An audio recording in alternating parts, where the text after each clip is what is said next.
শীতের সময় ভোর 5টা বাজে। মৌসুমী দেবীর বাড়িতে সবাই ঘুমাচ্ছিল। এমন সময় মৌসুমী দেবীর মা ললিতা দেবী বাড়ির বাইরে দরজায় কড়া নাড়তে নাড়তে চিৎকার করেন, মৌসুমী, এই মৌসুমী, দরজাটা খোল।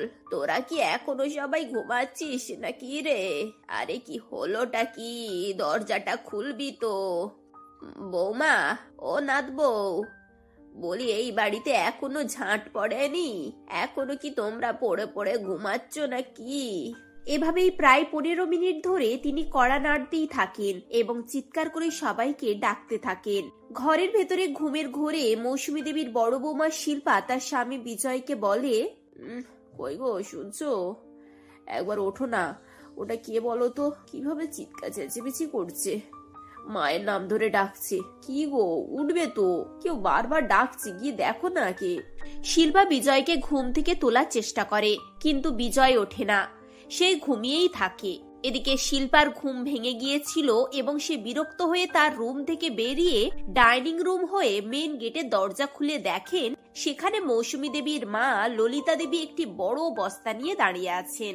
শিল্পা তাকে অবাক চোখে দেখতে থাকে। তখনই ললিতা দেবী বলেন, এরকম ঠাকুরের মতো দাঁড়িয়ে থেকে কি দেখছো নাথ বউ?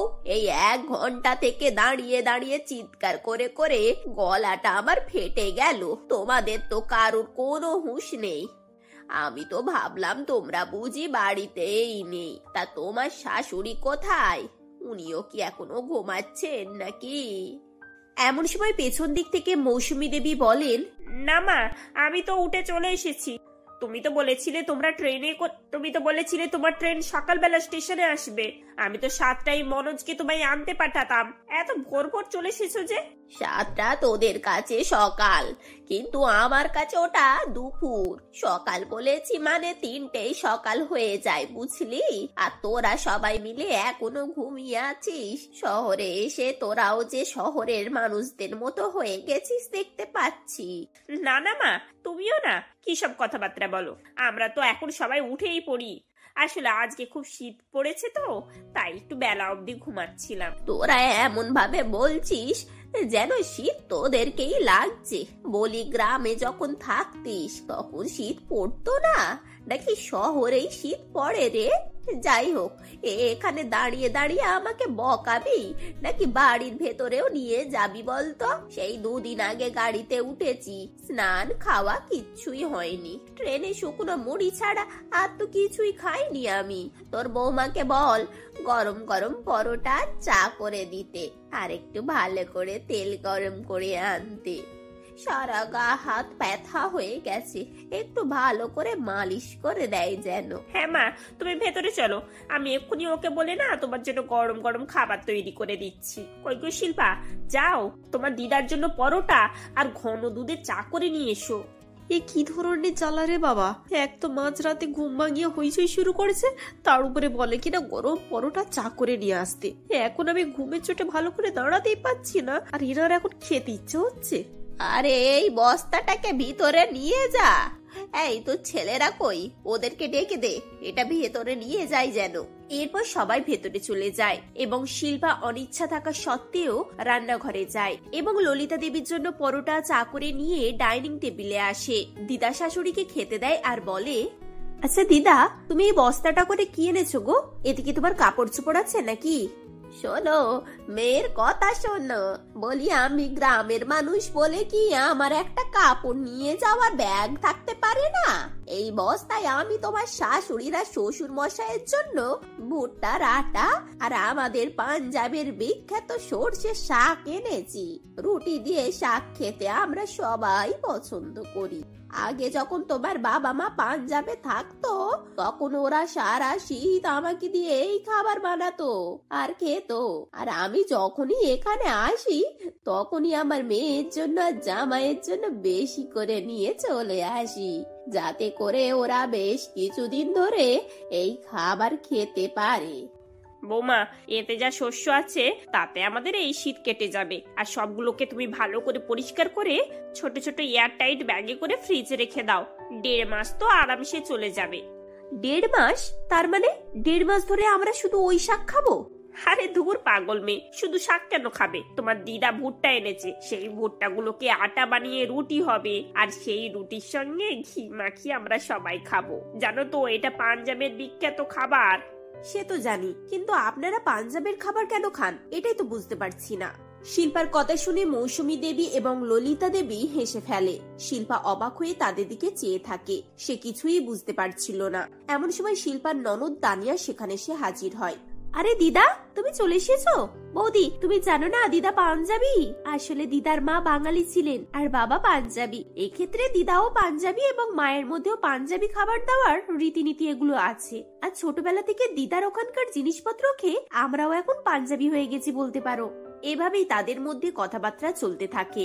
ললিতা দেবী আসার পর মৌসুমী দেবী, তানিয়া, বাড়ির ছেলেরা সবাই তাকে নিয়ে মেতে ওঠে এবং সবসময় গল্প, গুজব, আড্ডা এইসবই হতে থাকে। এদিকে শিল্পাকে ডেকে মৌসুমী দেবী বলেন, বৌমা, আজ সবাই রুটি আর শাক খাবে। তুমি তাড়াতাড়ি ভুট্টাগুলোকে গুঁড়ো করে আটা তৈরি করার ব্যবস্থা করো। দেখো, এই আটা কিন্তু মেশিনে তৈরি হয় না, বাড়িতে জাঁতা কলে ঘুরিয়ে ঘুরিয়ে আটা তৈরি করতে হয়। এখন তো সবে 8টা বাজে, সবাই 1টা নাগাদ খাবে। তোমার কাছে এখন অনেক সময়। তুমি সব মিলিয়ে মোট ওই 100 খানা রুটি আর কিলো 4 শাকের তরকারি করে নাও, বুঝলে? বাড়িতে সবাই খাবে। তাছাড়া আজ আশেপাশে 2-1 ঘর কেউ দিতেও হবে, না হলে সবাই আবার খারাপ ভাববে। প্রতি বছর আমি এদেরকে দিয়েই খাই। শাশুড়ির কথা শুনে শিল্পার মাথা ঘোরা শুরু হয়ে যায় এবং সে বলে, কিন্তু মা, আমি তো এসব পারি না। কি করে আমি একা এত সবকিছু করব বলুন তো? 100 খানা রুটি আর এত শাকের তরকারি, মানে আপনি বুঝতে পারছেন আমি সারাদিন রান্নাঘরে বসে থাকলেও না এই সমস্ত কিছু আমি সময়ের মধ্যে কমপ্লিট করতে পারবো না। কি রে মৌসুমী, তুই তো বলেছিলিস তোর বৌমা নাকি অনেক কাজের, তোদের সবাইকে ভালো মন্দ রান্না করে খাওয়ায়, যত্ন করে। তাই এই যত্ন করে বুঝি মুখের উপরে তো না বলে দিচ্ছে রে। আরে না না, তুমি বুঝতে ভুল করছো মা। আমার বৌমা তো শুধু জিজ্ঞাসা করছিল রুটি আর শাক রান্না করবে নাকি সঙ্গে অন্যান্য কিছু করবে। বৌমা যখন এতই করে বলছে তাহলে একটু মিষ্টি জাতীয় কিছু করে নিতে বল। ওই মুগ ডালের হালুয়া না হলে গাজরের হালুয়া, এই শীতে দুটোই ভালো লাগে খেতে। মৌসুমী দেবী শিল্পাকে চোখ রাঙিয়ে বলেন, বৌমা দেখো, তোমার দিদার সামনে আমার মান সম্মান নষ্ট করে দিও না। এক্ষুনি যাও, গিয়ে রুটি, শাক আর মিষ্টির ব্যবস্থা করো। এতক্ষণ তো শিল্পা শুধু ভাবছিল সে কি করে শাক এবং রুটি বানাবে, তার উপরে মিষ্টির ঝামেলা এসে জুটলো। শিল্পার আর কি বা করার ছিল, সে রান্নাঘরে চলে যায় এবং একটু একটু করে কাজ শুরু করে। 2 কেজি শাক বাছার পর তার কোমরে ব্যথা শুরু হয়ে যায়। উফ, বাপরে বাপ, এই শাক পরিষ্কার করা কত ঝামেলার। আমার তো কোমর ধরে গেল। এখন আটা তৈরি করতে হবে, রুটি বানাতে হবে, একা কি করে এত কিছু করব? উপরন্তু বাড়ির সবাই গোল টেবিলে বৈঠক বসিয়েছে, এমনিতেই কেউ আমাকে কাজে সাহায্য করে না, তার উপরে আজকে ওরা ওখান থেকে একটু নড়বে বলে তো মনে হয় না। এসব চিন্তা ভাবনা করতে করতে শিল্পা রান্নাঘরে গিয়ে আবার তার কাজ শুরু করে দেয়। টানা পরিশ্রম করার পর শেষ পর্যন্ত সে কষ্ট করে রুটি এবং শাকের তরকারি তৈরি করে। তারপর সে সবাইকে খেতে দেয়। সবাই খাবার খায় এবং ললিতা দেবী বলেন, খাবার তো আমরা সবাই খেলাম, কিন্তু খাবারের সেই মজাটা পেলাম না গো।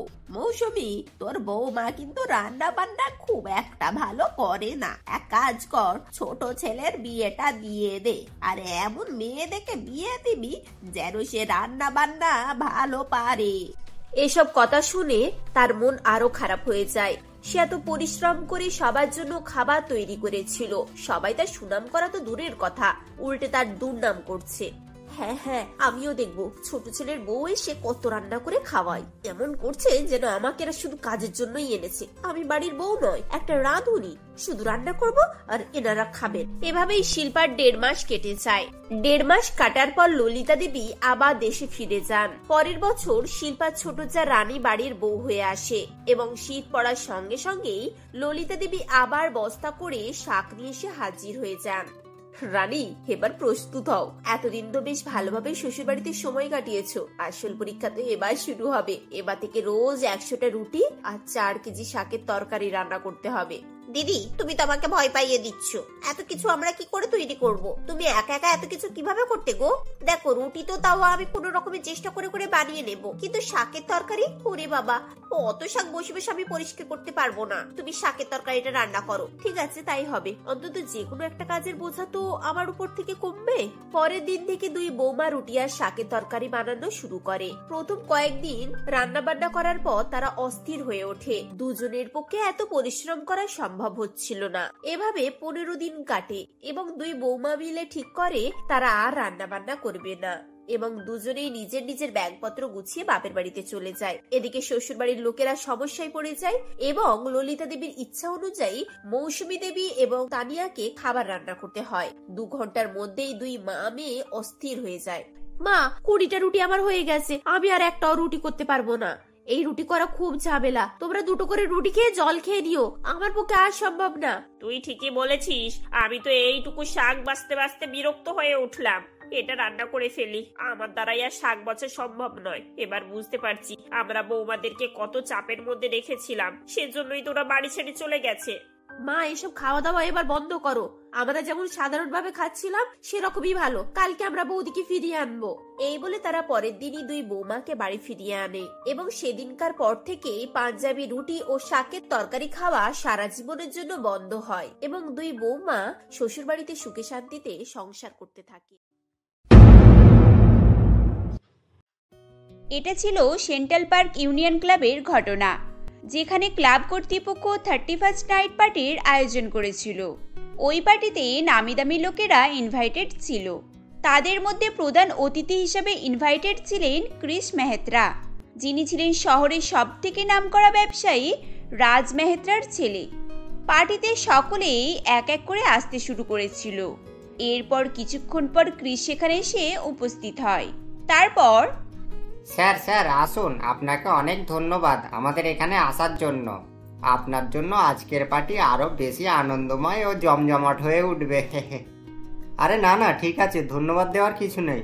আর এখানে এসে দেখছি আপনাদের ক্লাবকে তো বেশ সাজিয়ে গুছিয়ে সুন্দর আয়োজন করেছেন। স্যার, আমাদেরকে আর লজ্জা দেবেন না। আপনার কাছে এখন এটা তো কিছুই নয়, আপনাকে খুশি করার জন্য সামান্য চেষ্টা মাত্র। ওহ মৃণাল বাবু, আপনিও কি যে বলেন না, আমি কিছুই বুঝে উঠতে পারি না। আমি তো প্রথমে ভেবেছিলাম যে এবছরে নিউ ইয়ার পার্টি হয়তো সাধারণই যাবে, কিন্তু এখানে এসে আপনাদের আয়োজন দেখে মনে হচ্ছে নিউ ইয়ার পার্টি বেশ ভালোই যাবে।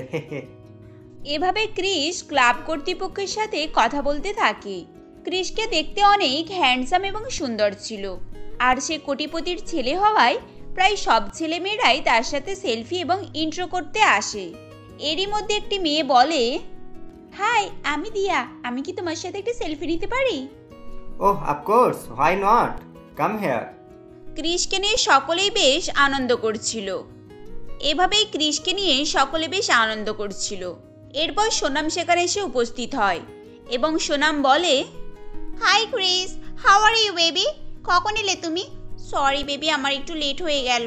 নিশ্চয়ই তোমার একা একা বোর লাগছিল। নো বেবি, এটা তোমার ভুল ধারণা। আমার সেরকম কোনো বোর লাগেনি। সকলের সঙ্গে সেলফি ইন্ট্রো করতে করতেই আমার সময় কেটে গেছে। তবে হ্যাঁ, মাঝে আমি তোমায় একটু মিসও করছিলাম। Oh my baby, I love you.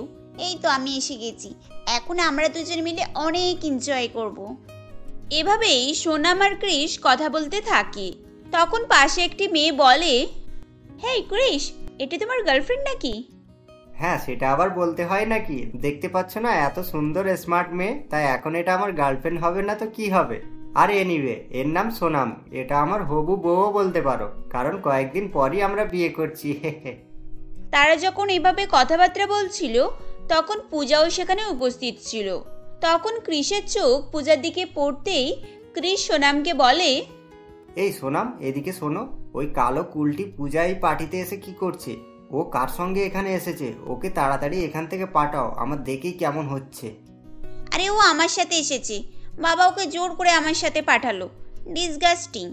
এই জানো ক্রিস, আমার কি মনে হয় ও তোমাকে ভালোবাসে। না তো কখনোই তোমাকে দেখার সুযোগ হাতছাড়াই করে না। ওহ সোনাম, তুমিও না মাঝে মাঝে এমন ইয়ার্কি মারো যে তোমাকে কিছু না বললে হবে না। পূজার ভালোবাসা মাই ফুট। ওই কালি আমার তো ফ্রেন্ডেরও যোগ্য না, আর ও আমার গার্লফ্রেন্ড হবে? আমি ছোট থেকেই কালো রং পছন্দ করি না ওকে। যার জন্য আমি কালো আইফোন, কালো গাড়ি, এমনকি কালো ড্রেস পর্যন্ত ব্যবহার করি না। ক্রিস এভাবেই রাগ দেখিয়ে জোরে জোরে কথাগুলো বলতে থাকে। তখন পূজা ওখানেই ছিল এবং সে ক্রিসের কথা শুনে নেয়, যার ফলে তার মন খারাপ হয়ে যায়। এভাবেই বেশ কিছুক্ষণ সময় কাটতে থাকে। এদিকে রাত বাড়ার সঙ্গে সঙ্গে নাচ গান উল্লাসিতা বাড়তেই থাকে। এমনই হঠাৎ করে ওই ক্লাবের মধ্যে কয়েকজন ডাকাত এসে উপস্থিত হয়। এরপর তারা সকলকে বন্দুক দেখিয়ে ভয় দেখায় এবং বলে, এই সকলে নিজের নিজের জায়গায় হাত তুলে দাঁড়িয়ে পড়ো। কেউ এক পাও নড়াচড়া করার চেষ্টা করবে না। আর কেউ যদি চালাকি করার চেষ্টা করে তাহলে তার জীবনের এটাই শেষ রাত হবে, বুঝেছো? এই বলে ডাকাতরা পুরো ক্লাবটাকে ঘিরে ফেলে। তাদের মধ্যে একজন বলে, এই যে আমরা কি বলছি তোমরা কান দিয়ে শোনো। আমাদের তোমাদের মধ্যে কাউকেই দরকার নেই। আমাদের শুধু বিজনেসম্যান রাজ মেহত্রার ছেলে ক্রিস মেহত্রাকে পেলেই হবে। বাকিরা যে যার হাত উঁচু করে বাইরে বেরিয়ে যাও। আর হ্যাঁ, কেউ যদি বেশি চালাকি করার চেষ্টা করে তাহলে বন্দুকের গুলি সোজা তার মাথায় ঢুকবে। কথাটা যেন মনে থাকে। এই চল চল, সব এক এক করে বের হ। ডাকাতদের এরকম কথা শুনে সেখানে উপস্থিত সকলেই রীতিমতো ভয়ে কাঁপতে থাকে এবং সকলে একে একে চলে যায়। তখন ক্রিস ডাকাতদেরকে বলে, এই যে তোমরা যে আমাকে দাঁড়াতে বললে, তার মানে তোমাদের আমার শুধু টাকা চাই, তাই তো? এই নাও, আমার কাছে যা টাকা আছে তোমরা নিয়ে নাও। এবারে আমাকে এখান থেকে যেতে দাও। হে হে, অত বড় বিজনেসম্যানের ছেলে হয়ে তোর মাথাটা এত মোটা কেন রে? তুই কি ভেবেছিস আমরা ওই তোর সামান্য কটা টাকার জন্য এখানে তোকে কিডন্যাপ করতে এসেছি? আমরা তোকে কিডন্যাপ করে নিয়ে গিয়ে তোর বাবার কাছ থেকে মোটা অঙ্কের টাকা নেব, বুঝেছিস? হে হে। সোনাম তখন ক্রিসের পাশেই ছিল। ডাকাতের এরকম কথা শুনে ক্রিস সোনামকে বলে, এই সোনাম, তুমি তাড়াতাড়ি তোমার ফোনটা বের করো আর আমার বাবাকে একটা মেসেজ করে দাও। তাহলে বাবা পুলিশ নিয়ে এক্ষুনি এখানে চলে আসবে। এই সময় ডাকাতগুলো ওদিকে তাকিয়ে আছে, ওরা হয়তো বুঝতে পারবে না। হ্যাঁ হ্যাঁ দাঁড়াও, করছি। এই মেয়ে, ক্রিস তোর কানে ফিস ফিস করে কি বলছিল রে? আর তুই ওর কথা শুনে তোর ফোন বের করে ফেললি? তোর কি মরার কোনো ভয় নেই নাকি? তাহলে দাঁড়া, তোর লাশটাই আমি আগে ফেলি। না না, আমাকে মেরো না, আমি এক্ষুনি চলে যাচ্ছি। ক্রিস, আমি কাউকে ফোন করতে পারবো না, আমার কাছে আমার প্রাণটাই আগে। কিন্তু সোনাম, তুমি এভাবে বলছো কেন? তুমি তো আমাকে ভালোবাসো, আর আমাকে বিপদে ফেলে একাকি কিভাবে চলে যেতে পারবে? তুমি একটু সাহস ধরে দাঁড়াও, দেখবে আমার বাবা পুলিশ নিয়ে নিশ্চয়ই এখানে চলে আসবে, আর তখন আমরা সকলেই বেঁচে যাব। ভালোবাসা মাই ফুট, আমার কাছে আমার প্রাণ অনেক দামি। আমি তোমার চক্করে পড়ে নিজের প্রাণ হারাতে চাই না। তুমি মরো বা বাঁচো, এতে আমার কোনো যায় আসে না। আমি তোমার টাকার জন্যই তোমাকে ভালোবাসতাম, আমি এখন তোমাকে আর ভালোবাসি না।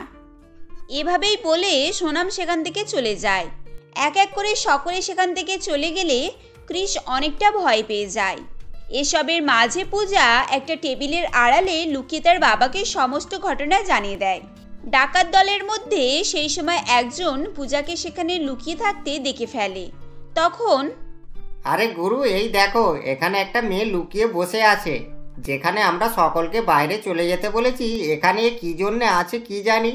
এই তুই ওখানে কেন রে? তুই কি পুলিশ থেকে এসেছিস নাকি? আরে না না, ওকে দেখে পুলিশ থেকে এসেছে বলে মনে হচ্ছে না। দেখ না, আমরা এই মজনুকে ধরে রেখেছি বলে ওর চোখ থেকে জল গড়াচ্ছে। আমার তো মনে হচ্ছে এটা কোনো সিনেমার রোমান্টিক শট চলছে। দয়া করে আপনারা ক্রিসের কোনো ক্ষতি করবেন না, আপনারা ওকে ছেড়ে দিন। দরকার হলে আপনারা আমাকে মেরে ফেলুন। ওহ গড, এই কালি আবার এখানে কি জন্য দাঁড়িয়ে আছে কি জানি। এক তো এত বিপদে ছিলাম, তার উপরে এসে আমার বিপদ আরও বাড়িয়ে দিল দেখছি। এই না না ডাকাত বাবু, ও আমার গার্লফ্রেন্ড টার্লফ্রেন্ড নয়, তোমরা চাইলে ওকে মেরে ফেলতেও পারো। ওহ তাহলে ঠিক আছে, তাহলে ওই কালো মেয়েকে নিয়ে আমাদের কোনোই সমস্যা নেই। এই মেয়ে, তুই এখান থেকে চলে যা, তুই এখানে থাকলে তোর প্রাণও যেতে পারে। ও আচ্ছা, তার মানে এই মেয়েটা ওকে মনে মনে ভালোবাসে। হে হে, আমি সেটাই ভাবছিলাম, এত ফর্সা সুন্দর দেখতে ছেলের এরকম কালো গার্লফ্রেন্ড কিভাবে হতে পারে। এই ক্রিস, তোর তো একটা গার্লফ্রেন্ড চলে গেল, তাই একেও চলে যেতে বল। তারা এভাবেই ক্রিস ও পূজাকে নিয়ে হাসাহাসি করতে থাকে। ক্রিসের যেটা মোটেও ভালো লাগে না। এভাবেই বেশ কিছুক্ষণ সময় কেটে যায়। এদিকে পূজার বাবা পুলিশ এবং রাজবাবুকে নিয়ে ওখানে এসে উপস্থিত হন। এই এই গুরু, একটু চুপ করো। কোথায় যেন পুলিশ গাড়ির আওয়াজ হচ্ছে। এই মেয়েটা মনে হয় পুলিশকে ফোন করে দিয়েছে। আমাদের এদের পিছনে সময় নষ্ট করে খুব বড় ভুল হয়ে গিয়েছে। ডাকাতগুলো এভাবেই নিজেদের মধ্যে বলতে না বলতেই পুলিশ এসে উপস্থিত হয় এবং ডাকাতগুলোকে ধরে ফেলে। তখন তোমাকে অনেক ধন্যবাদ পূজা, তুমি ঠিক সময়ে আমাকে ফোন না করলে হয়তো আমাদের অনেক বড় ক্ষতি হয়ে যেত। আর এই যে ক্রিস, পূজা যদি ঠিক সময় ফোন না করতো তাহলে আমি তোকে হয়তো বাঁচাতেই পারতাম না। থ্যাংক ইউ পূজা, তোমাকে অনেক ধন্যবাদ। তুমি আমারও আমার বাবার অনেক বড় চিন্তা দূর করেছো। It's okay Chris, happy new year. এই বলে সেদিন যে যার বাড়ি চলে যায়। পরের দিন সকালে ক্রিস পূজাকে কলেজে ডেকে পাঠায়। আসলে পূজা, ক্রিস এবং সোনিয়া একই কলেজে পড়াশোনা করত। পূজার বাবা সোনিয়ার গাড়ির ড্রাইভার ছিল। পূজা গরিব এবং দেখতে কালো হওয়ায় তাকে সকলেই অপছন্দ করত। আর ক্রিস এবং সোনিয়া যখন তখন পূজাকে অপমান করত। এরপর পূজা ক্রিসের কাছে গিয়ে বলে, ক্রিস, তুমি আমাকে ডেকেছো? কিছু দরকার ছিল নাকি? হ্যাঁ পূজা, আমি তোমাকে ডেকেছি, আর কিভাবে বলবো সেটাই খুঁজে পাচ্ছি না। আসলে আমি তোমার সঙ্গে অনেক অন্যায় করেছি, তাই তুমি আমাকে ক্ষমা করে দাও। আমি আজ নিজের ভুল বুঝতে পেরেছি। ক্রিস এভাবেই ক্ষমা চাইতে থাকে। তখন সোনিয়া সেখানে আসে এবং সে বলে, ক্রিস, আমাকে ক্ষমা করে দাও, আমার ভুল হয়ে গেছে। আসলে আমি কাল খুব ভয় পেয়ে গিয়েছিলাম। ক্রিস, আমরা কি সব কিছু ভুলে গিয়ে আবার একসঙ্গে থাকতে পারি না? থ্যাংক ইউ সোনিয়া, তোমাকে অনেক ধন্যবাদ। আজ তুমি না থাকলে আমি আমার যোগ্য সঙ্গীকে কখনোই খুঁজে পেতাম না। এই বলে ক্রিস পূজাকে একটি আংটি দিয়ে প্রপোজ করে এবং বলে, এই যে পূজা, উইল ইউ ম্যারি মি? আমি তোমাকে শুধু ভালোবাসা নয়, তোমাকে বিয়েও করতে চাই। কিন্তু ক্রিস, সোনিয়া তোমার গার্লফ্রেন্ড, আর তুমি তো সোনিয়াকে ভালোবাসো, তাহলে এসব? হ্যাঁ, আমি ওকে ভালোবাসতাম, কিন্তু এখন নয়, কারণ যে প্রকৃত ভালোবাসে তাকেই ভালোবাসা উচিত। আর এটা আমি তোমার কাছ থেকেই শিখেছি যে ভালোবাসার মানুষকে কখনোই বিপদে ছেড়ে চলে যেতে নেই। এভাবে বললে সোনিয়া তার ভুল বুঝতে পারে। আর এদিকে পূজা আগে থেকেই ক্রিসকে পছন্দ করত, তাই সেদিন ক্রিসের প্রপোজাল অ্যাকসেপ্ট করে নেয়। এরপর তাদের কিছুদিনের মধ্যেই বিয়ে হয়ে যায়।